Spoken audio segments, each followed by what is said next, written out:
गणेशोत्सव व ईद ए मिलाद पार्श्वभूमीवर मिरज ग्रामीण पोलिसांची कडक कारवाई। 17 गुन्हेगारांना मिरज शहर व मिरज तालुका हद्दीतून केले हद्दपार। गणेशोत्सव आणि ईद ए मिलाद या महत्त्वाच्या सणांच्या पार्श्वभूमीवर मिरज ग्रामीण पोलिसांनी दक्षता घेत महत्त्वपूर्ण निर्णय घेतलाय।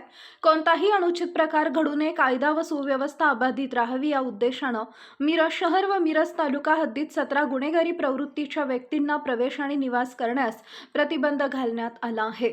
या कारवाईत रणजित उर्फ शरद केरबा ढोबळे वय वर्ष 31 राहणार खंडे राजुरी, अतुल पोपट वायदंडे, सुहास सुनील वायदंडे, आकाश अशोक कांबळे, विशाल मारुती शिंदे, उत्तम अशोक नरुटे, किरण उमाजी मलमे, अजित अशोक शेजूळ, संकेत प्रल्हाद कांबळे, अनिकेत प्रल्हाद कांबळे, प्रवीण अनिल मगदूम, अक्षय बबन पाटील, विनायक परशुराम मगदूम, राहुल अनिल मगदूम, अपू उर्फ दत्तात्रय महादेव नाईक, बाबासाहेब केरबा कोडलकर आणि सुशांत सुरेश पाटील या गुन्हेगारांचा समावेश आहे। वरील सर्वांवर मिरज ग्रामीण पोलीस ठाण्यात विविध गंभीर गुन्ह्यांची नोंद असून त्यांच्या हालचालींमुळे शांतता भंग होण्याची शक्यता नाकारता येत नाही।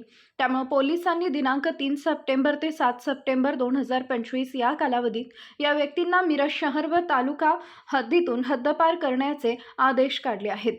सणाच्या काळात कोणताही अनुचित प्रकार घडू नये, नागरिकांनी शांतता व सुरक्षितता मध्ये सण साजरे करावेत यासाठी ही कडक कारवाई करण्यात आली आहे।